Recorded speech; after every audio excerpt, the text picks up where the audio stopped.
Hello student, स्वागत है आपका अपने यूट्यूब चैनल में। आज की वीडियो के अंदर अपने पढ़ते हैं कुछ एक अलग टॉपिक के बारे में। एक क्वेरी आई है हमारे पास, एक क्वेश्चन आया है कि जो खाने योग्य अंडे होते हैं, ठीक है, जिनको खाया जाता है, वो मांसाहारी होते हैं या फिर शाकाहारी होते हैं, किस प्रकार के होते हैं, उसके बारे में अपने डिटेल से आज जानेंगे कि जो अपने अंडे खाते हैं, मनुष्य के खाने योग्य जो अंडे होते हैं मुर्गियों के, वो मांसाहारी होते हैं या फिर शाकाहारी होते हैं, यानी मांस की श्रेणी में आते हैं या फिर वेज की श्रेणी में आते हैं, यानी कि शाक सब्जियों की श्रेणी में आते हैं। तो इस चीज़ के अंदर एक विरोधाभास है, यानी कि कुछ लोग मानते हैं कि ये मांसाहारी होते हैं, कुछ मानते हैं कि ये शाकाहारी होते हैं। किस प्रकार के होते हैं तो उसके बारे में जानेंगे। तो जो अंडे होते हैं वो दो तरह के होते हैं, यानी एक से तो बच्चा निकलता है जिसको अपने बोलते हैं चूजा, और एक से बच्चा नहीं निकलता है, ठीक है, यानी कि नॉर्मल अंडा होता है, उससे बच्चा यानी चूजा नहीं बनता है। तो दो प्रकार के अंडे होते हैं। तो अपने जानेंगे कि जो बच्चा यानी चूजा बनता है उनको अपने बोलते हैं उर्वर, यानी कि फर्टाइल एग। उर्वर अंडे होते हैं, वो उर्वर होते हैं। और उर्वर का मतलब ये होता है कि जिनके अंदर निषेचन हुआ है, यानी कि इनको बोलते हैं निषेचित।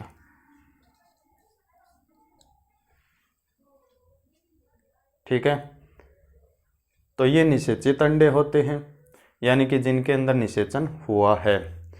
और ये होते हैं अनिषेचित। अनिषेचित अंडे, यानी कि अउर्वर, जिनको बोलते हैं अनफर्टाइल एग, जिनको बोला जाता है, या नॉन फर्टाइल एग कहा जाता है। अब ये होते क्या हैं, कैसे अपने इसका प्रयोग करते हैं।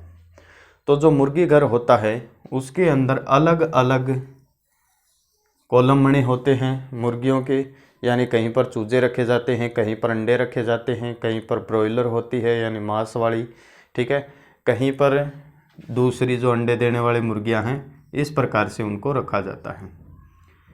तो यहाँ मान लो नॉर्मल केवल मुर्गी मुर्गी है, और यहाँ पर है मुर्गी प्लस मुर्गा, और यहाँ पर मान लो अंडे हैं। और अंडे दो प्रकार के हैं, एक अउर्वर है और एक उर्वर है, ठीक है। ये अपने नॉर्मल सी चीज़ें जानते हैं इसके बारे में कि क्या होता है। अब मैंने बताया था जो अंडे होते हैं मुर्गियों के वो दो तरह के होते हैं। तो जो मुर्गी होती है, नॉर्मल जो मुर्गी होती है, वो अंडे जो हैं, जो मादा होती है, मादा मुर्गी है, वो नॉर्मल अंडे देती रहती है। उसका प्रोसेस होता है, क्योंकि जो फीमेल होती है उसके अंदर एग बनता है, ठीक है। और जो भी अंडे देती हैं, जैसे 120 अंडे प्रति वर्ष देती है, 200 अंडे देती है, 150 अंडे देती है, तो वो रेगुलर होता रहता है, ठीक है।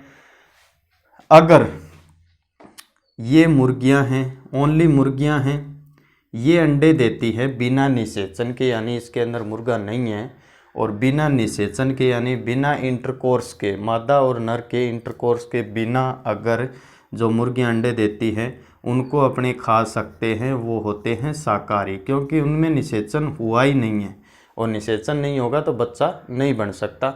ये तो अपने को पता है, ठीक है। ये चीज़ें पौधों के अंदर हो सकती है कायिक जनन के थ्रू, यानी उनमें निषेचन की आवश्यकता नहीं होती है, परंतु और जो सजीव होते हैं तो उनके अंदर नहीं हो सकती, पशु पक्षी है, मनुष्य है, उनमें नहीं हो सकती, उनमें इंटरकोर्स करना जरूरी होता है, निषेचन जरूरी है। तो यानी दूसरे होते हैं मुर्गा और मुर्गी। इसके अंदर क्या है, अलग अलग अनुपात में रखे जाते हैं, जैसे 10 मुर्गी और 1 मुर्गा रख दिया, ठीक है, 10:1 में। तो यहाँ पर पता ये निषेचन होगा। तो निषेचन होने से क्या है कि वो जो एग नॉर्मल देती है, तो उसके अंदर निषेचन अगर हो गया है तो ये एग हैं वो फर्टाइल हो जाएंगे, और इसके क्या अंदर क्या होते हैं, अनफर्टाइल एग होते हैं, और ये क्या हो जाएंगे, फर्टाइल हो जाएंगे। ये जिसके अंदर मुर्गा और मुर्गी होते हैं वो फर्टाइल हो जाएंगे, और फर्टाइल होने से उनके अंदर चूजा बनेगा, बच्चा बनेगा। ठीक है, तो इनको अपने अलग अलग रखा जाता है, यानी कि जिनके अंदर चूजा होता है वो अंडे अलग रखे जाते हैं, जिनके अंदर चूजा नहीं होता है यानी कि जो अनिषेचित या अनिषेक जनन से प्राप्त हुए होते हैं, अनिषेचित अंडे होते हैं, अउर्वर अंडे होते हैं, उनको अलग रखा जाता है। ठीक है, तो जो अनिषेचित अंडे होते हैं उनके अंदर चूजा नहीं होता है, बच्चा नहीं होता है, और वो खाने के काम में आते हैं।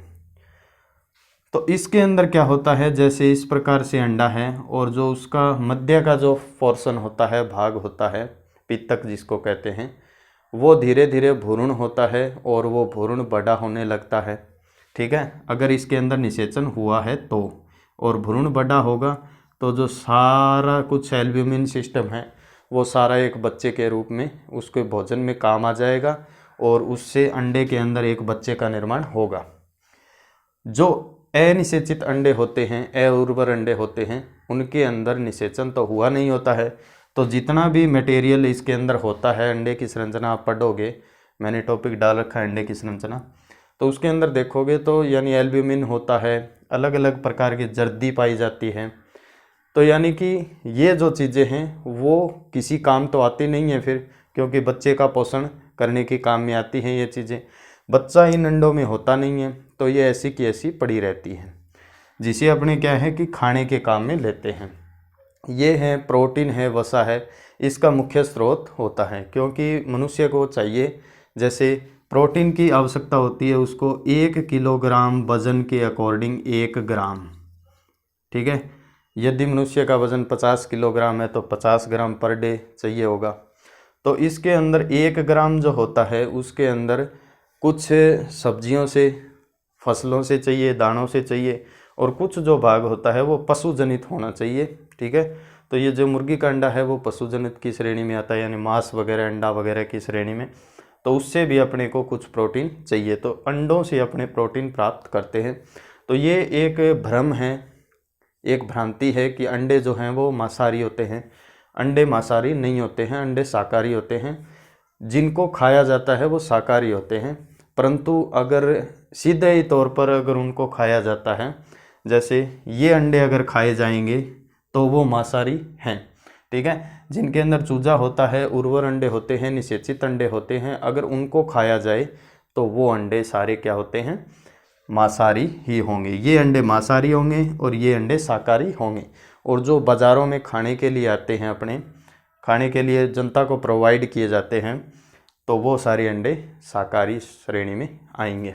अब एक और इसके अंदर भ्रांति है कि जो भूरे रंग के होते हैं अंडे या डार्क होते हैं थोड़े, वो अंडे मांसाहारी होते हैं, बाकी शाकाहारी होते हैं। सफ़ेद जो होते हैं वो शाकाहारी होते हैं, तो ऐसा कुछ नहीं होता है, अलग अलग मुर्गियों की नस्लों के अकॉर्डिंग होता है। तो जो नॉर्मल मुर्गियां होती हैं वाइट कलर की होती हैं ज़्यादातर, तो वो वाइट अंडे देती हैं। कुछ एक नस्लें हैं जो क्या होती है ब्राउन या भूरे रंग की या फिर ब्लैक कलर की होती हैं, तो वो इस प्रकार के लाल, हल्के लाल टाइप के, ठीक है, या फिर थोड़े थोड़े यानी हल्के भूरे टाइप के अंडे हैं वो देती हैं। ठीक है, तो उनका कलर है वो डार्क हो जाता है, और उनको यानी कि इंक्यूबेट करने के लिए थोड़ा सा टाइम ज़्यादा लगता है और ख़र्चा थोड़ा ज़्यादा आता है, इसलिए वो अंडे महंगे होते हैं। ठीक है, और कुछ नहीं है इसके अंदर। तो मैंने आपको बता दिया है कि जो खाने योग्य जो अंडे होते हैं वो शाकाहारी होते हैं या फिर मांसाहारी होते हैं, ये क्वेश्चन था अपना। तो जो खाने योग्य अंडे होते हैं बाज़ार में मिलते हैं वो सारे अंडे शाकाहारी होते हैं, शाकाहारी की श्रेणी में आते हैं, मांसाहारी नहीं होते हैं वो। ठीक है, और जिनके अंदर निषेचन हुआ होता है या फिर जिनको चूजा उत्पादन करने के लिए अपने को बच्चा चाहिए, ठीक है, तो चूजा उत्पादन करने के लिए जो अंडे तैयार किए जाते हैं वो सारे मांसाहारी होते हैं। खाने योग्य जो अंडे होते हैं वो अनिषेचित अउर्वर होते हैं, शाकाहारी अंडों की श्रेणी में आते हैं। ठीक है, तो मेरे हिसाब से ये डाउट क्लियर हो गया होगा। तो आज की वीडियो के अंदर इतना ही, धन्यवाद।